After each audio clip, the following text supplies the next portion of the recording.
সফরের দ্বিতীয় দিনে চীনের প্রেসিডেন্ট সি জিনপিং এর সাথে বৈঠক করেছেন রাশিয়ার প্রেসিডেন্ট ভ্লাদিমির পুতিন। সংক্ষিপ্ত এই বৈঠকে পারস্পরিক সম্পর্ক উন্নয়নের উপর জোর দিয়েছেন দুই নেতা। সই করেছেন বাণিজ্য, জ্বালানি সহ 20টিরও বেশি চুক্তিতে।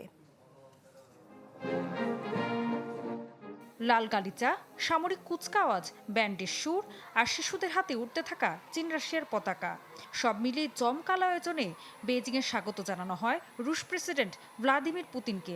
গ্রেট হল অব দ্য পিপলে শি জিনপিং এর সাথে করমর্দনের মধ্য দিয়ে শুরু হয় বহুল আলোচিত এই শীর্ষ বৈঠক।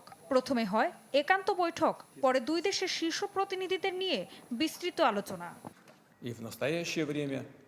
আজ আমাদের সম্পর্ক এক অভূতপূর্ব উচ্চতায় পৌঁছেছে। এটি সত্যিকারের কৌশলগত অংশীদারিত্বের মডেল। পুতিন বলেন, বৈশ্বিক অস্থিরতা আর পশ্চিমা চাপের মধ্যেও মস্কো বেজিং সম্পর্ক আরও শক্তিশালী হয়েছে। গেল 24 বছরে দুই দেশের বাণিজ্য বেড়েছে 30 গুণেরও বেশি।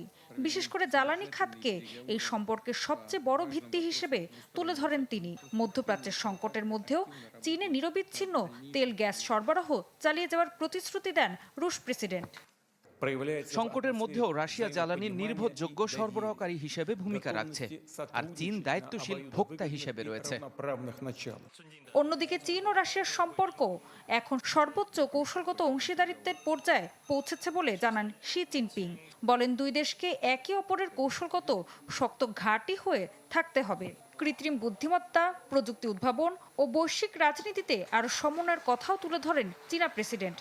একই সাথে একতরফা দমন নীতি ও ইতিহাসকে উল্টে দেওয়ার চেষ্টার বিরুদ্ধেও অবস্থান নেওয়ার আহ্বান জানান তিনি। চীন উন্নয়নের সুযোগ রাশিয়া সহ বিশ্বের অন্যান্য দেশের সাথে ভাগাভাগি করবে এবং মানবজাতির জন্য আরো ভালো ভবিষ্যৎ গড়তে কাজ করবে। বৈঠকে বাণিজ্য, প্রযুক্তি, গবেষণা ও মেধাস্বত্ব সহ 20টিরও বেশি চুক্তি সই করেছে দুই দেশ। একই সাথে সই হয়েছে বহু মেরুকেন্দ্রিক বিশ্ব ব্যবস্থা নিয়ে যৌথ ঘোষণাপত্রেও। ঋতু সাহা, চ্যানেল 24। ঈদ আসবে, সাথে ক্যাশব্যাকও আসবে। নিজের বা প্রিয়জনের জন্য কেনাকাটায় এবারও নগদ পেমেন্টে পাচ্ছেন দারুণ ক্যাশব্যাক। তাই যাই কিনুন, পেমেন্ট করুন নগদে।